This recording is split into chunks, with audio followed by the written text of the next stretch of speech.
درود به همگی، امیدوارم که حالتون خوب باشه. به کانال خودتون خیلی خوش اومدید.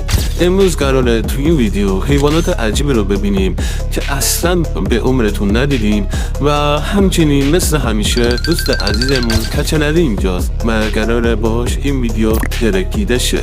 کچنلی جان به دوستان بیننده عرض ادب. درود خدمت تمام دوستان عزیز و بیننده و همچنین بتمن عزیز. شعر امروز چیه؟ امروز من با همه شما قهرم. که کچنلی ما رو ناراحت کرده. هیچ دیگه شعر میگم مسخره میکنی، ولش با. حتما از این ویدیو خوشتون خواهد آمد. بریم سراغ ویدیو. قبل از رفتن سراغ ویدیو، اگر از این ویدیو خوشتون اومد حتما ویدیو رو لایک کنید، کانال رو هم سابسکرایب کنید. حیوان عجیب اولمون یک عدد میمون هست که اسمش هم جالبه. میمون آی که داریم مشاهدش میکنی یکی از این حیوانای عجیب غریبمونه. اینو دیگه واقعا هیچکی ندیده. یکی دو تا ویدیو ازش نشونمون بده. بریم یکی دو تا ویدیو ازش ببینیم.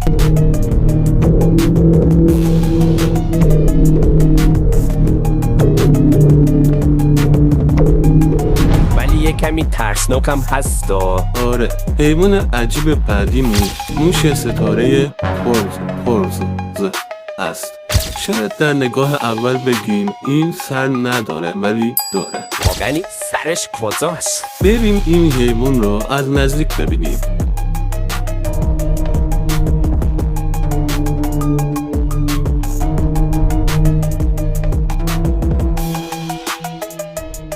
واقعا خیلی عجیبه، تا حالا ندیدمش. حتما یه چی نشونمون بده. سم باشه، به خدا خیلی ترسیدیم.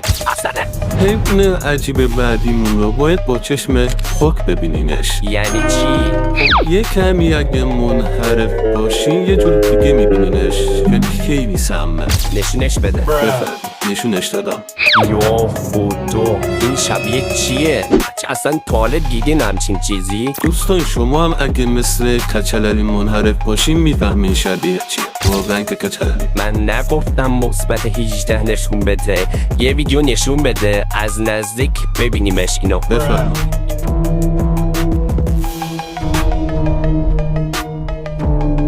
این فکر کنم ماره ها، نه؟ آره، یه نوع ماره. حیوان عجیب بعدی رو من نشون میدم که شرط میبندم هیچکی ندیده. نشون بده ببینیم. ایناست.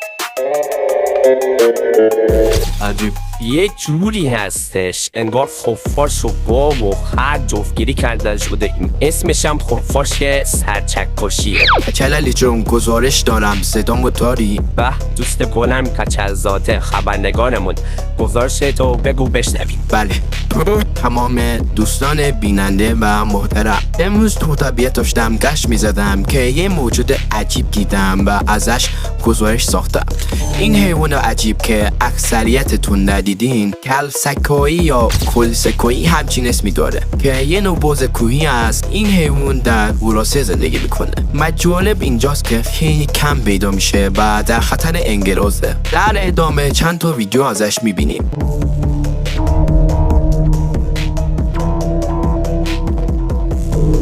خیلی ممنون کچلزاده جان به خاطر گزارشت و همچنین توضیحات. حیوان عجیب بعدی در واقع تخم اون حیوانه که واقعا اونو ندیدیم. این شترمرغی که شاید دیدینش صاحب همچین تخمیه که انصافا ندیدینش. این تخم 450 تا 650 گرم وزن داره و اینم جالبه.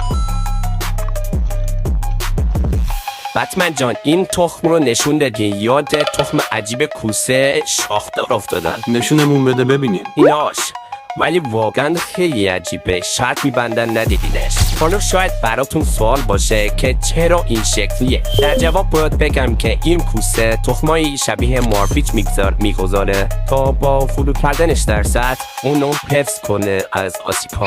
من اولین بار میبینمش. دوستان صدامو داریم؟ بله کچلزاده جان گزارشی داری بگو بشنویم. درود مجدد خدمت بینندگان عزیز.